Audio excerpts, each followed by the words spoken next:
teachers and students, boys and girls.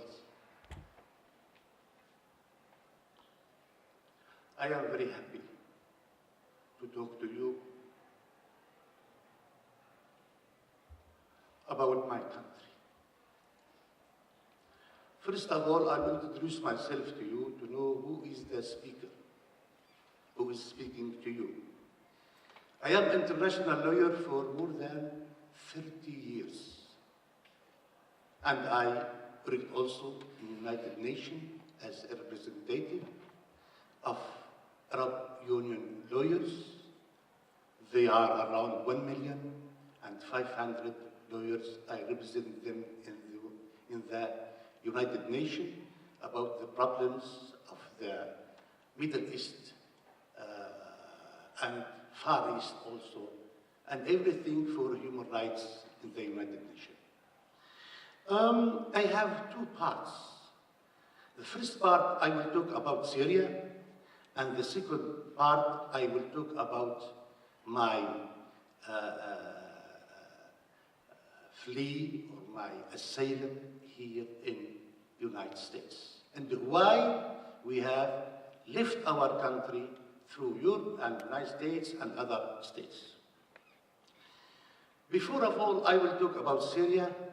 Syria has a civilization before 12,000 years. The first city in the world is Damascus. This is, you have to know about that. And at the same time, the historical researchers talk about Syria and said in their research that the first home for everybody in the world is Syria, and the second home is the other countries in the world. And that is a long story.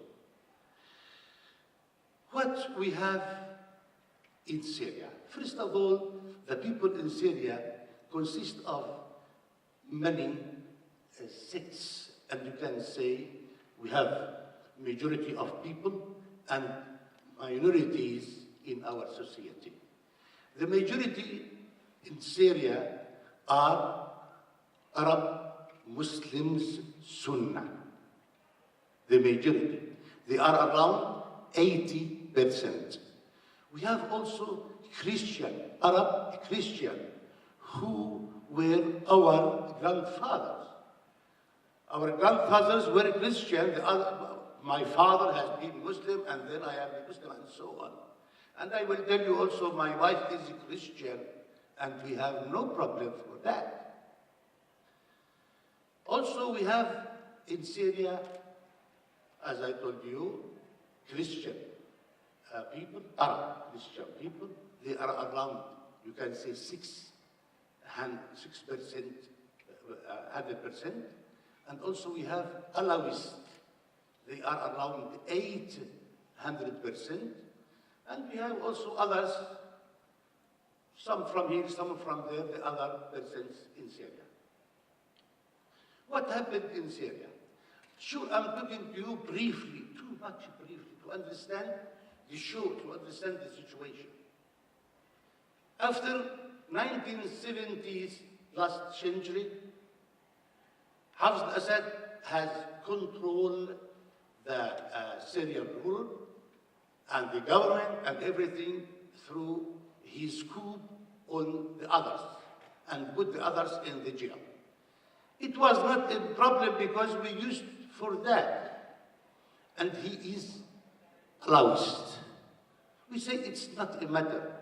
We understand the democracy, and it's not a matter who will rule Syria, Alawist, a Christian, Muslim, something else. Let us see what we will do to the people. We don't take any care about the religion. We take about the rule, about how he will administrate the country. In fact, he starts to control all the firms of the state. Intelligence service, many officers he brought from his minority and put them in their positions. The army, more of the Sunni, Muslim Sunni Arab people, he let them go home and brought another people from his minority and put them in the army. Banks, he put his hands on the banks. Universities, everyone go away, he will bring another one from his minority and point him in this position or that position as a dean or president of the universities and so on. And also the journalist. Every journalist, he will point him here and there and so on, so he controls everything about Syria. His plan, as they were and still minorities, how they can control 80% of Muslims, Arab people. Corruption. He started the corruption through the intelligence service. If they want, for example, announce they need judges, okay? The students who graduated from law school, they will apply to be judges and they will pass the exam and everything. But everyone who will to be a judge, he must pay 1 million Syrian pounds as a bribe. To who? To the intelligence service who ruled it by his cousin. So his cousin will take the money and then they will point this judge. Oh, this judge, if he will pay 1 million Syrian pounds, he has been corrupted already because his salary is 3,000 or 4,000 Syrian pounds a month. How he will collect this money back? So he will make any things to get his money back and get the bribes from those who comes to the court to search or to look for their rights. Also, the officers of the police. Everyone who wants to be an officer in the police after graduating from law school, he will pay 500,000 Syrian pounds to be point there. Also, education. In the Ministry of Education, also anyone who will be a teacher, he will pay a bribe to be a teacher. And there is another thing, this is for men. For girls, that's something else. Who wants to be a teacher, female teacher, she has to pay $25,000 and has a red night with somebody. The second day will be the decision of her to be poet. If she refused, she will not poet. Also banks. They control the banks. This means they control the money in Syria. Whoever wants any loan from the bank, for example, we can say he wants 10 million, 15 million, he will pay 10% to the manager of the bank to get his loan. This is all corruption. And who are those? All of them are Alawists. There is no one of them from Arab Muslims people, or also Christian. One of them was my friend who pointed, and that's rarely pointed in a bank in Aleppo. After 2 days, 3 days, I have come to him to congratulate him and greeting him. You are the manager of the bank. He closed the door and told me, Rifat, please, I want to leave. I don't want this. Tell me how I can go without taking me to the intelligence service and torturing me and so on. he finds all the corruption in the bank. And he is a good man. I helped him and he traveled to France. Next day, traveled to France and sent his resigner from there. Said them, I don't want your position. This is the ways of controlling Syria. I get some water if you don't mind. What happened later?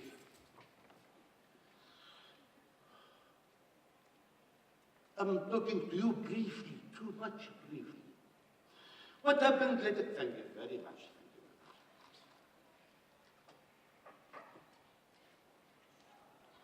Later, the young people who graduated from universities looking for work, and also their fathers or their mothers collecting some money to buy a house or to buy a car or to do something else.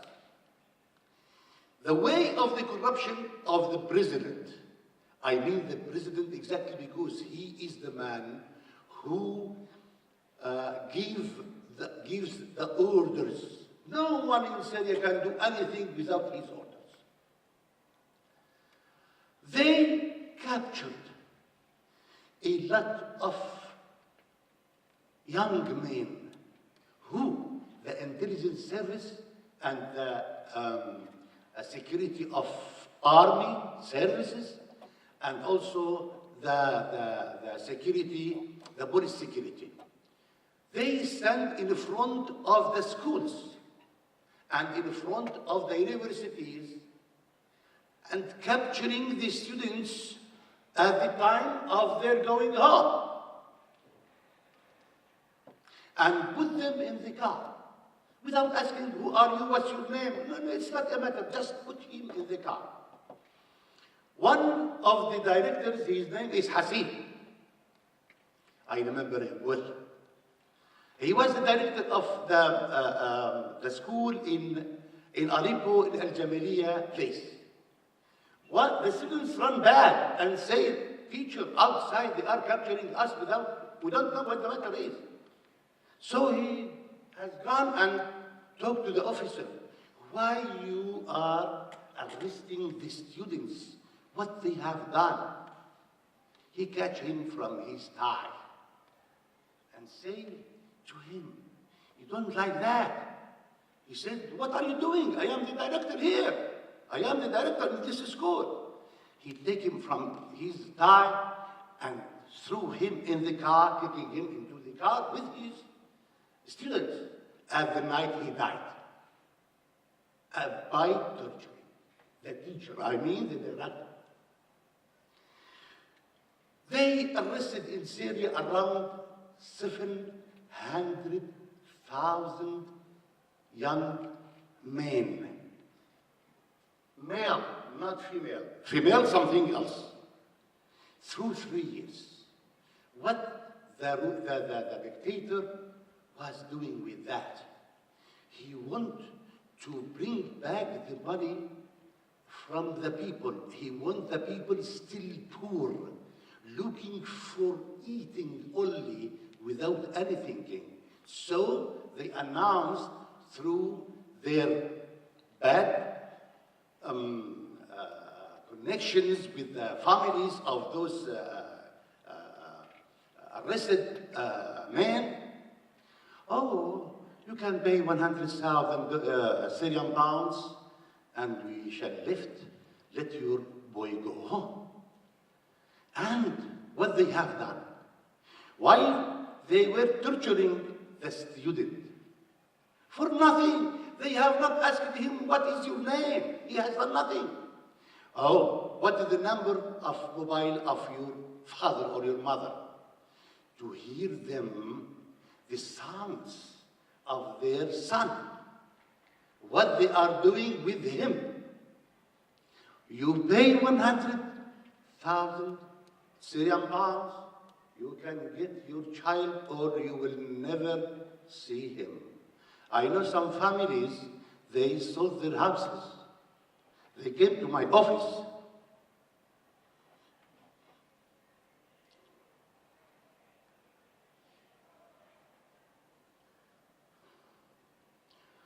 release their children.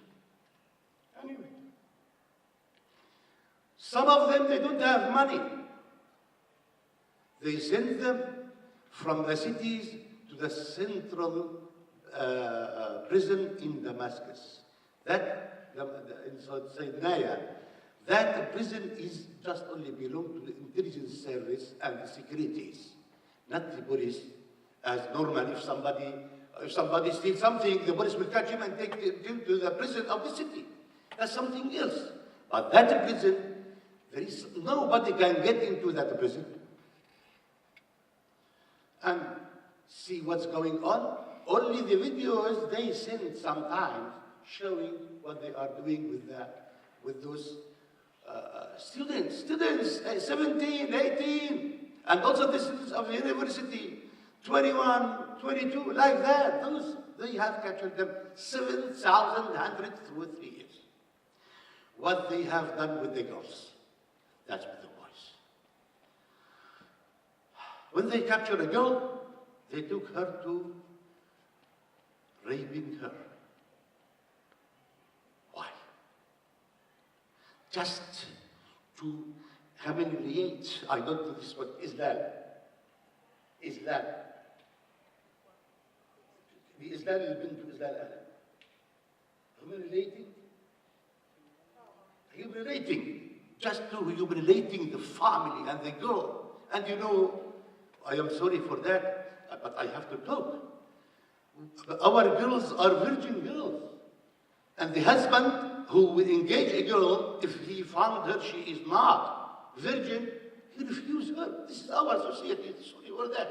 You have a traditions and we have another traditions. Sorry for that. They have taken a lot. And poor people close their mouths because it's bad to say to the others and make your reputation around, oh, his girl, they have done so and so. No one will come and engage her. Perhaps sometimes we find her cousin or somebody will love her and say, it's okay, you will be my wife, and forget about that because he knows that she forced to do that by 2 ways. Hitting, not talking to her lovely and gladly. No. Hitting her in her face and forcing her to put off all her clothes and everything that had been done in the intelligence service branches. So in this reason, they let many people without homes, without anything, and they try to get everything from the people to let them poor. Because if somebody, they think, if somebody has his stomach full and he smokes a cigarette, so he will think about the rules. What is going on in the government?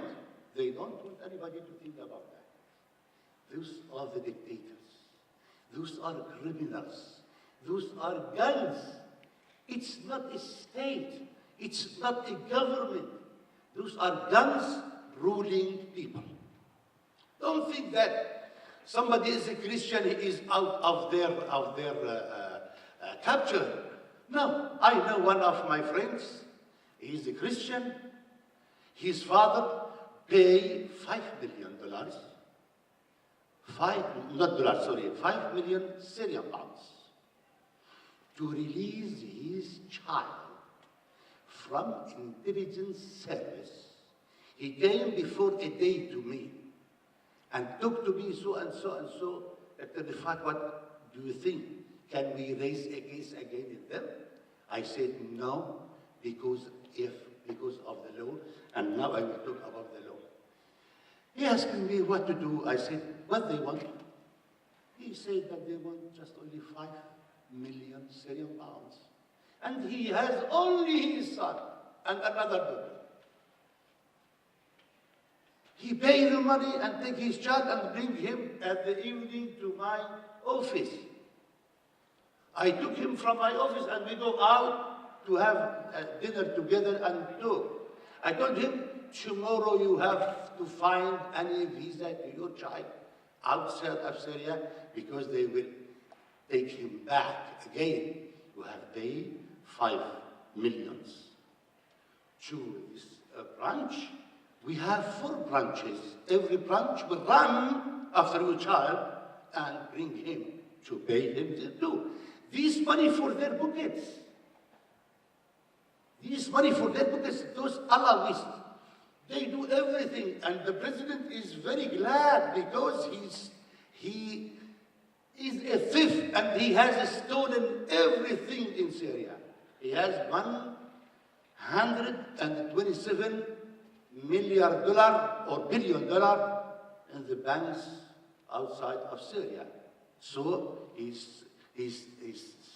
has stolen the petrol and phosphate and everything we have in Syria. What's going on about the laws? Why nobody can raise a case against those people? We have a law, we call it 16. Law 16. This law talks, states about the officers of the intelligence service. If they commit any crime, through their work, nobody can punish them. And this is still on. So all the crimes they have done till now, nobody can ask to go to the court and make a suit against them. They have killed my child, they have raped my daughter, and so on. For these reasons,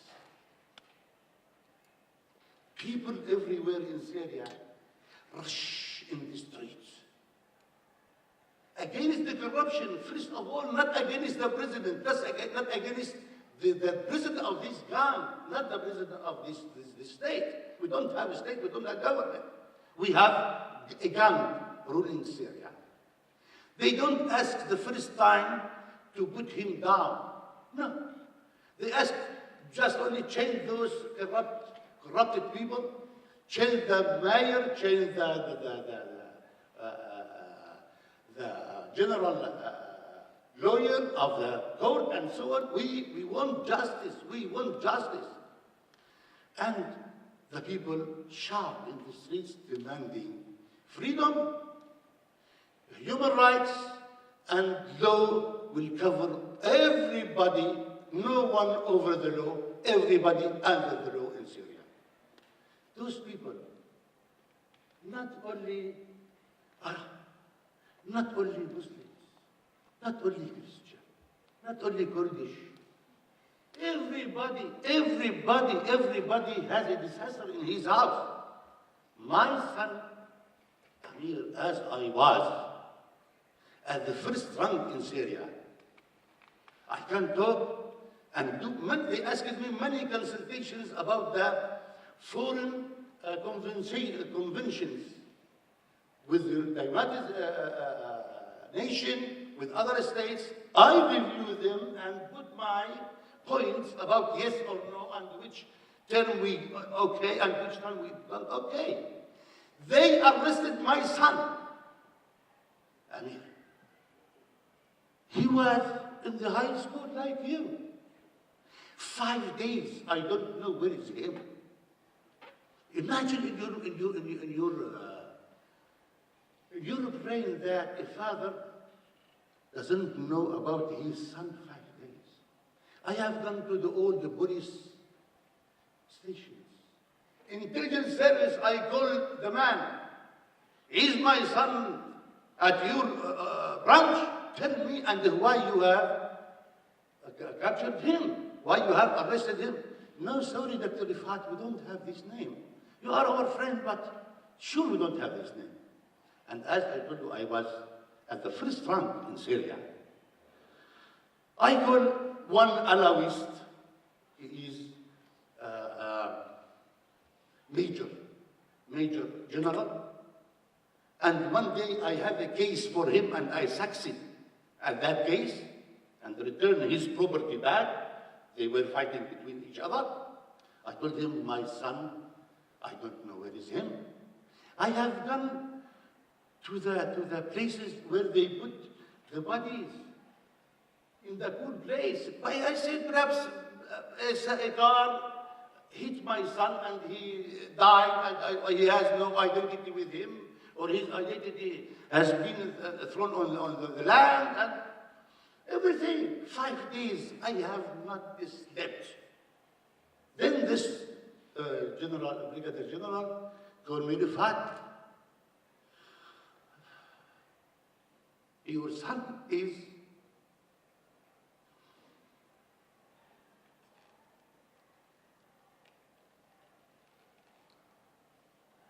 in the intelligence service. The friend that I have called him, I met him many times in conferences and so on, because you know the intelligence service go in everywhere in the public like this. We can find 5 or 6 or 10 officers sitting between the students, hearing what the speaker is talking about and writing. I told him, why my son is at your branch and you say that you don't know this name and you have not this name. He closed the phone. I called my friend and told him I want to see my son. And now. And if you don't do that, I am working in United Nations. I will make for all the gang. I will talk outside. And now I'm going to Al Jazeera. Al Jazeera, you know Al Jazeera channel, invited me many times to talk about many problems in that area. He said, okay, wait. And then I have met my son and I have seen they talk to him everywhere. They were asking him about me, not about me. Who is the friend of your father? Who is your father met? And so on and so on and so on and so on. His activity inside and outside. My son doesn't know anything. He just only knows about his books. I said, it's okay. I still 20 days running in Damascus, 20 days, because they sent him to Damascus. With that man, the major general, and he's Alawis, and he's from their minority. And I pay 50,000 Syrian pounds to release my son. And as I told you, I was at the first rank in Syria. How is the poor people they will do if I know those people and I was the first rank and I pay money and my son had been put in their jail. Every day they have to hit him morning, afternoon, and at the night before sleeping. Every day hitting him with the cable. The cable is electric cable. It is like the thick of this, like the thick of this.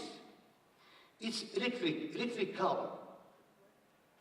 Yes, electric cable, yes. The cable of the electric. This is like this one, but like this. Hitting him. My son, until now, afraid everything.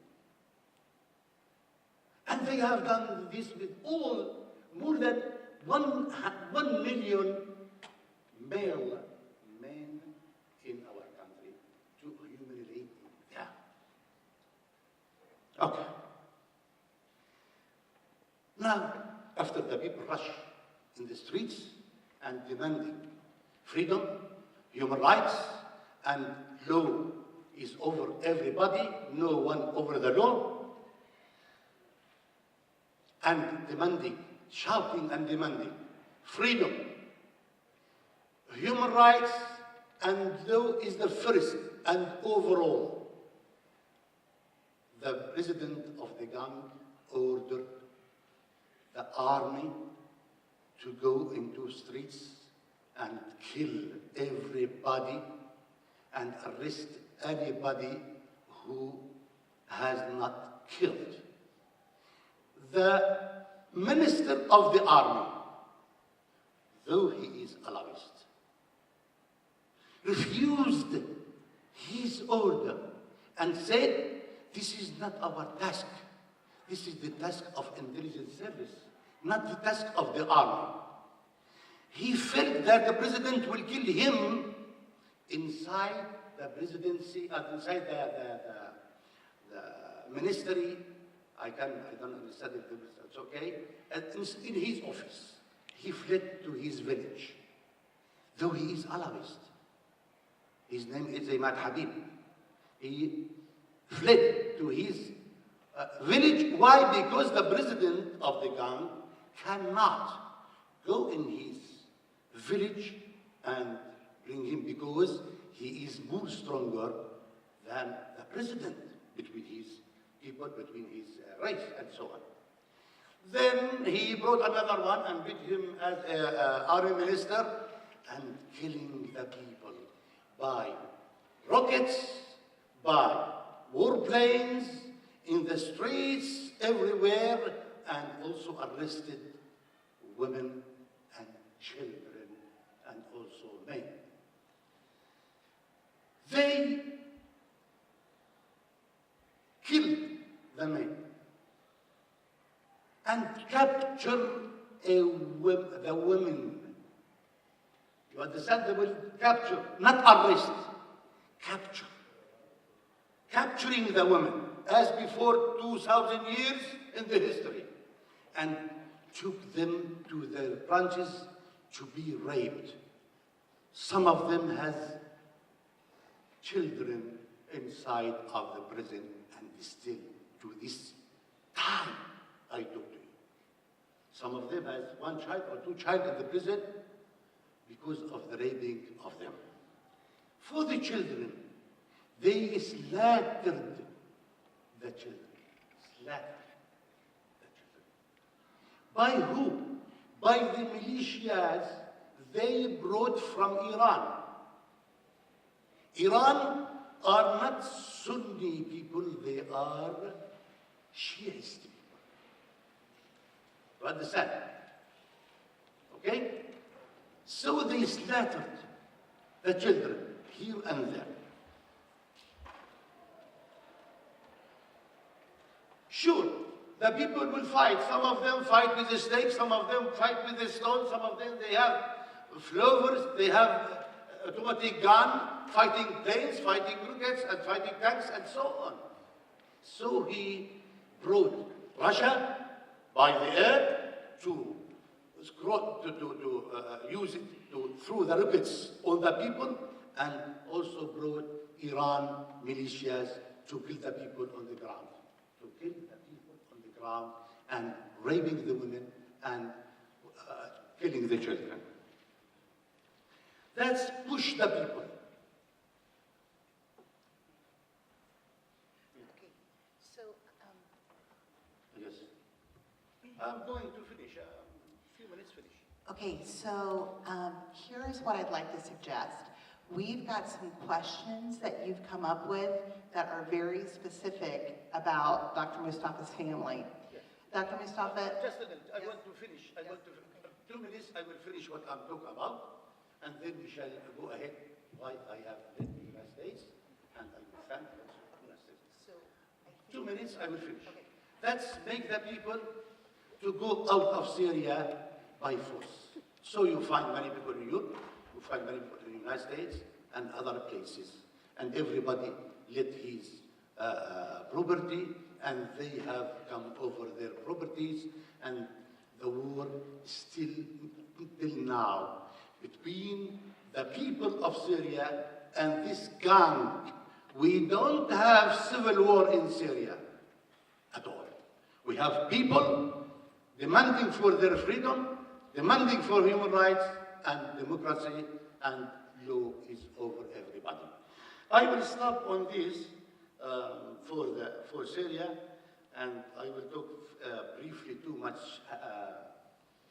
hurry about why I have come to the United States. okay, so Yeah. Okay. So here's what we're going to But do. before you go on this, I will show you 4 videos. I bring a sample from thousands of videos. One sample. You have to see it and understand how going there. Okay, so hold on one second. So Dr. Moustafa, what I'm going to do is you and I are going to, when the stories that you shared and the images that you showed portray one part of Syria. And so people outside of the country have seen this violence in the country. What are the parts of Syria that you think people don't know? Like, what are the parts that they've missed that make you so proud of the history of your country? People around the world, they don't know many things about what's going on in Syria. Because Bashar al-Assad said he is defending the minorities.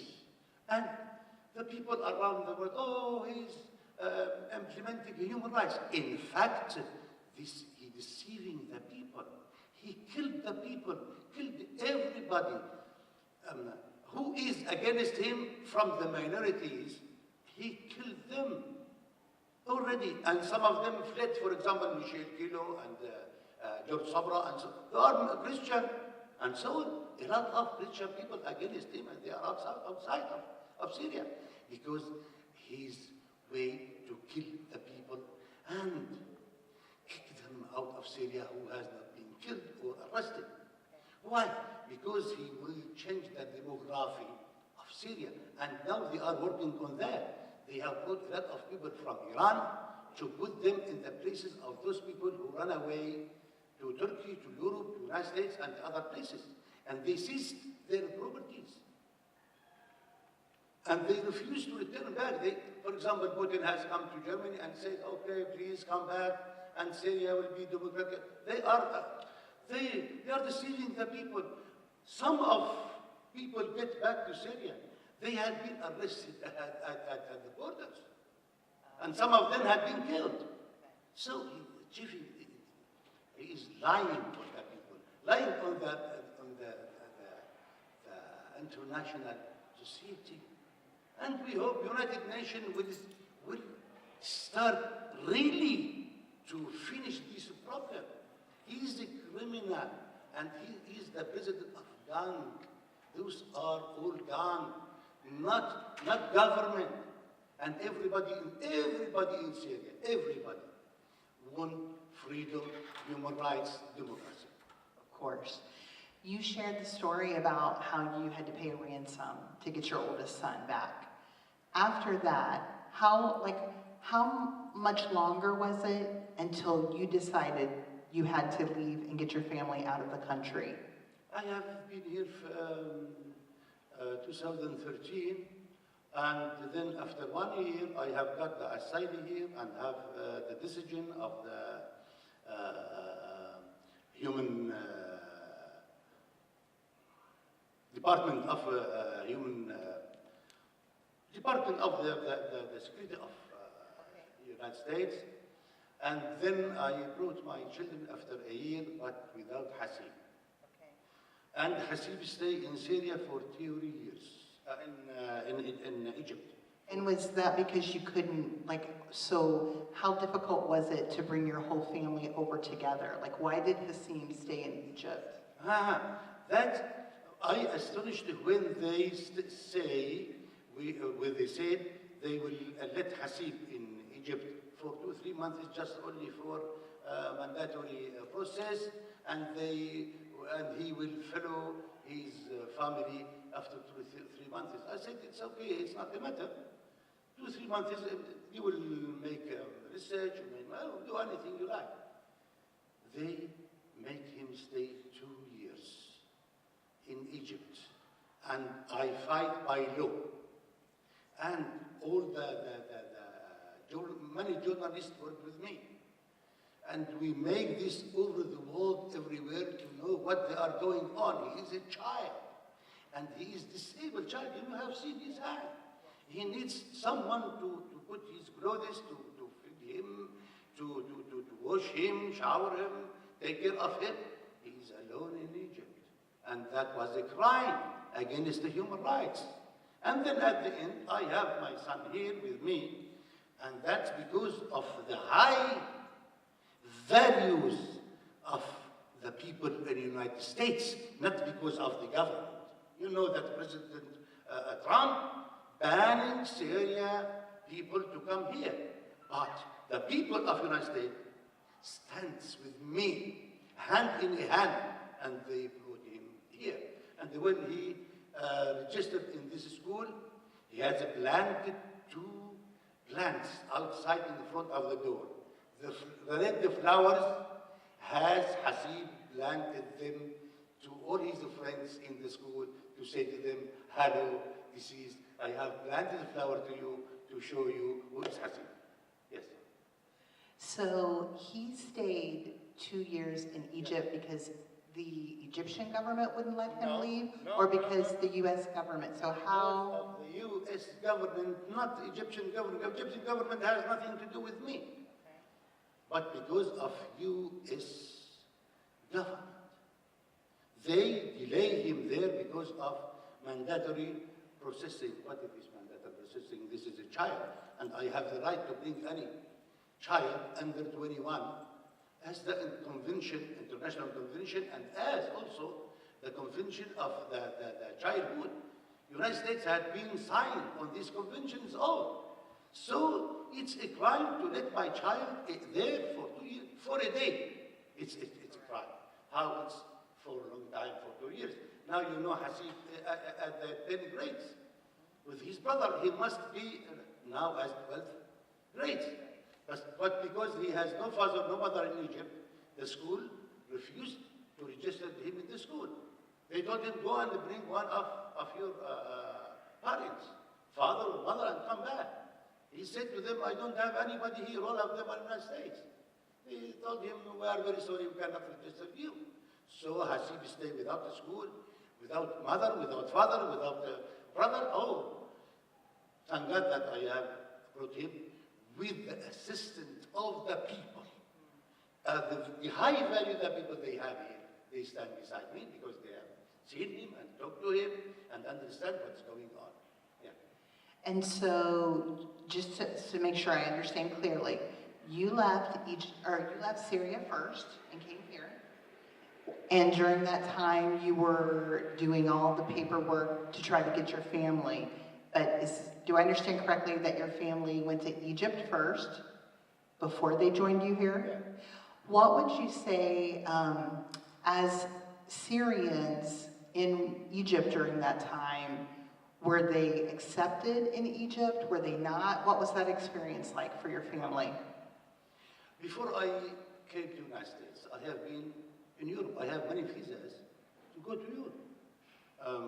And I traced the welfare of the people, because as we heard that there are many committees having money for the people who are in the camps and so on and so on, and to help them. So I don't need to be a citizen in the United States or any place, other place. I have been in Egypt, and my children in school and working, and everything is okay. But after that coup, in Egypt something had been changed, and they trace and run after who was opposite of the government in Syria. Okay, because Sisi, he has relations with Bashar al-Assad together. So the people in Egypt, Syrian people in Egypt was, I think the number is 1,200,000 Syrian refugees there. Okay? After that coup, the number had been going down because they arrested, arrested about 12 of the Syrian who are from the opposite of the regime in Syria, and they were killed also too. And I and my friends, we fled from Egypt. Everybody has a place he has gone. I had that time a visa to come to the United States, multi-entries. And all my visas of Europe had been finished. So I find only the United States to go to. I came here and applied and showed them what's going on and what happened with me in Syria and in Egypt. I have been jailed twice and tortured because I defended the human rights. I don't want anything from them, but I'm as a citizen in Syria, I have to feel the others. Sure, I am a rich man in Syria, it's not a matter, but I have to feel the poor people. And also my son had been also jailed, arrested, and others. So no one, everybody will be into the jail. So we demand our freedom, the human rights, and so on. And after that, I applied for asylum here. I got asylum.